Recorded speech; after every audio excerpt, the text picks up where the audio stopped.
Good morning. Welcome to MTH News. I am Aarya Bhandari. Let's begin with the top stories.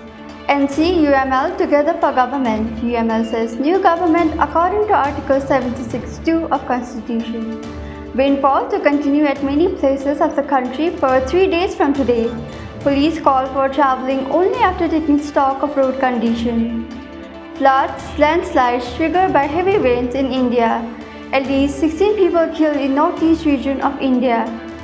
England's positive approach pays off, heads to Euros final. Now the news in details. CPN UML has stated that the new government will be formed in accordance with Article 76(2) of the Constitution. The Secretariat meeting at our party central office in Chasa Lalitpur concluded that there is no confusion in the formation of government as per Article 76 of the Constitution. UML Deputy General Secretary Pradeep Gyawali said that the Supreme Court has issued a precedent that the government could be formed multiple times with the same article until and unless there are strong grounds against it. He further said that there was no concrete discussion on the amendment of the Constitution with Nepali Congress. But as a progressive document, the Constitution could be amended for political stability and good cause. The Secretariat meeting decided to give responsibility of House of Representatives and Province Assembly constituencies to Central Committee members. Reviewing its decision taken a year ago, the UML took the decision to dispute all Central Committee members in their constituencies. He shared that further decision would be taken by making criteria regarding division of duties in the next Secretariat meeting. The Nepal police has urged one and all to set out on long travel only after taking stock of the road condition, as the highways remain obstructed in various regions of the country due to the continuing monsoon rains. Central Police spokesperson and Deputy Inspector General Dan Bahadur Karki said that the general public has been requested to travel only after inquiring about the road condition, considering the situation in which the passengers will be stranded in the middle of the travel. According to the police, dozens of roads are still not operational as they are obstructed and damaged due to the floods and landslides triggered by the relentless monsoon rains at several places. The police have urged the citizens to take special precaution as there is a likelihood of more obstructions ahead with the rainfall continuing. Similarly, the National Disaster Risk Reduction and Management Authority has appealed to one and all to adopt special precaution in the view of Department of Hydrology and Meteorology, issuing public notice stating that the weather will be cloudy throughout the country, with rainfall at many places for 3 days from today. And with this, we take a short break. We will be back. Do stay with us.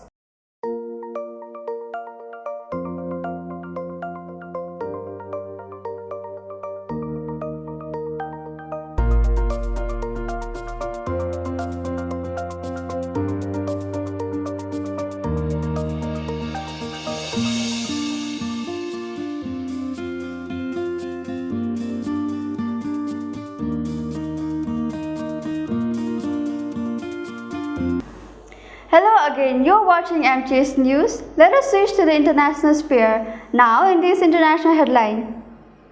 Floods and landslides triggered by heavy rains have killed at least 16 people over the last 2 weeks in India's northeast, where more than 300,000 have been displaced from their submerged homes, authorities said on Tuesday. The Indian Army and the Air Force have been assisting with the rescue efforts in Assam, one of the worst hit states, where a military helicopter flew early Tuesday morning. 13 fishermen to safety after being stranded for 4 days on a small island on the Brahmaputra, one of Asia's largest rivers, officials said. The Brahmaputra River, which flows 800 miles across Assam state before running through Bangladesh, overflows annually. However, this year, increased rainfall has made the river, already known for its powerful, unpredictable flow, even more dangerous to live near on one of the more than 2,000 island villages in the middle of it. In neighboring Arunachal Pradesh state, which borders China, landslides have wiped out several roads. Army troopers that rescued 70 students and teachers from a flooded school in Changnam district, police said. Similarly, heavy flooding in the states of Sikkim, Manipur and Meghalaya swept away roads and collapsed bridges. So far, more than 80 people across 6 northeastern states have died since the end of May due to floods and mudslides brought on by the rains, according to official figures. Now let's move towards the sports news. England finally showed their true colours at the European Championship on Wednesday, putting on a convincing and effective performance when it mattered most to book themselves a berth in Sunday's final in Berlin. Ollie Watkins, late winner to secure the 2-1 win over the Netherlands, was as much as they deserved after dominating the encounter in a display the supporters had been eagerly awaiting but barely daring to hope for. It was an emphatic answer after the criticism heaped on the side for some language showing against underwhelming opposition earlier in the tournament, and sets up a mouth-watering final against a slick-looking Spain. England had frustrated their followers, looking pedestrian at times in the group phase as well as the knockout round games. It was as if they were suffocating at times under the heavy burden of expectation. A feeling coach Gareth Southgate said on Tuesday that they learned to leave behind as they went deeper into the tournament. The round of 16 performance as they aced Slovakia bordered on the miraculous, snatching victory minutes from being eliminated, and there was a nervous showing as they fought back again to ace Switzerland on penalties in the quarter-final. This time, however, there was a positivity about the play from the start. Even if it was third successive game where they went behind, this time to Xavi Simon's spectacular 7th-minute effort. Harry Kane's penalty equalizer was followed by a sustained period of pressure on the Dutch defence, with England shaking off the cobweb and properly greasing the wheels of the attack. It was almost a script that they engineered victory just before the final whistle, as Watkins emerged an unlikely hero not long after coming on. The confidence boost cannot be underestimated, especially as an informed opponent awaits on Sunday at the Olympia Stadium.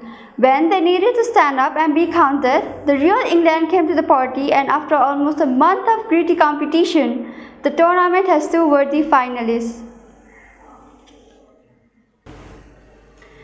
With this news, we have come to the end of this bulletin, and before we wrap up, the headlines once again. NC-UML together for government. UML says new government according to Article 76(2) of Constitution.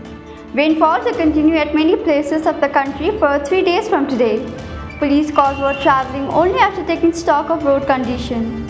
Floods, landslides triggered by heavy rains in India. At least 16 people killed in northeast region of India. England's positive approach pays off, heads to Euros final. Now it's time to say goodbye. We will be back with another English news edition of MTH News at 12 noon. Till then, keep watching MTH Channel. Have a great time. Namaste.